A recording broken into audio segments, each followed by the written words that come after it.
Gary, you had 5 premierships with Hawthorn, 2 Norm Smith medals. You played on the biggest stage. How could a premiership at Port Melbourne in any way compare with that?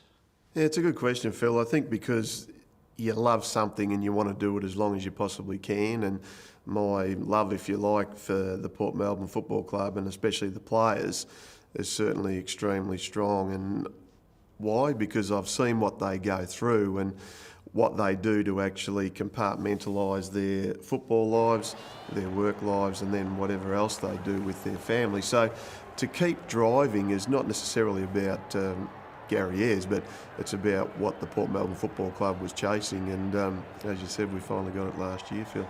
You talk a lot about players being prepared and to realise that it might be your last tilt at a premiership.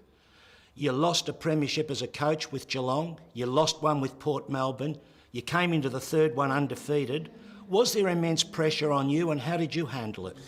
I don't think there was immense pressure on me nor the football group, to be honest, Phil, because whatever pressure we were going to put on ourselves, that would be it. What we would do as far as our lead up to the game, what we would do on that day. The external pressures, if you like, are things that we can't control, but what we can control is the internal pressure. And we had a very long team meeting on the Thursday night about what we wanted to achieve, and I went from that meeting pretty confident that if things fell our way and we played somewhere near our best, that we could actually win the premiership.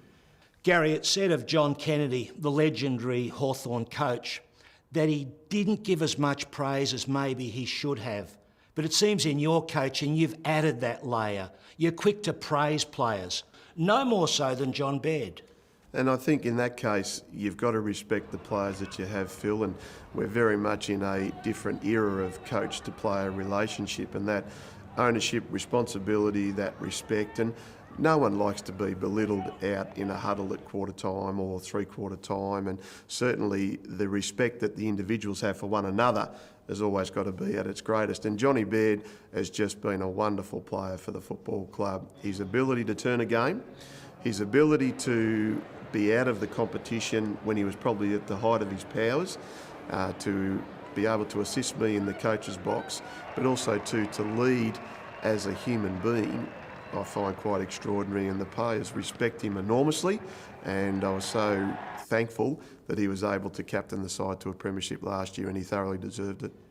I've watched a lot of coaches, Gary, and I've seen you in the huddle, and I just love the fact that you've got a blend of science and passion, and the way you end every huddle with that battle cry of, "Who are we? Borough."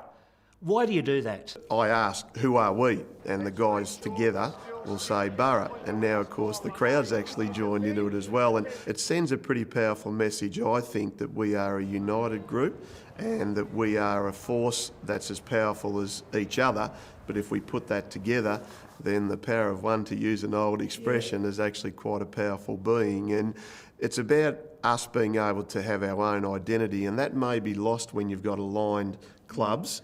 And us and Frankston are obviously the standalone VFL clubs. And the other thing is that we're very proud of that, and we take a lot of pride in what we do every week, and our pride of performance is extremely high in the guys' eyes and the way they perform every week. Look, it was a remarkable year and a stunning premiership victory to go through undefeated. That is just rare in football. But does it compensate for the fact that you probably could and should be coaching in the AFL system?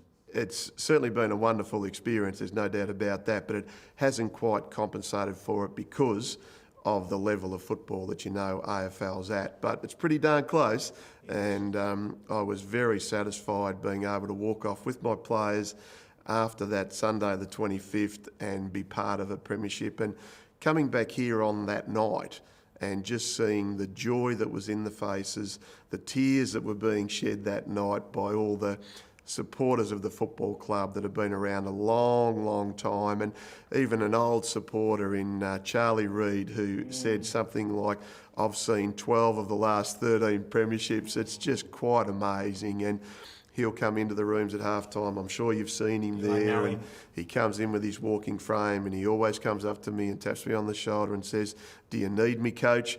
And I said, just put your jockstrap on, Charlie, and we'll be right to go. All right, let's get serious. Can you win 2 in a row? Well, it'd be nice to live the dream, wouldn't it, Phil? You can't win them in May, June, July, August. It's September when the real stuff starts as far as we're concerned. Our goals never change. We go hard as we possibly can to win enough games to play in the finals. Finish top 4. Come and see me in September and I'll answer it.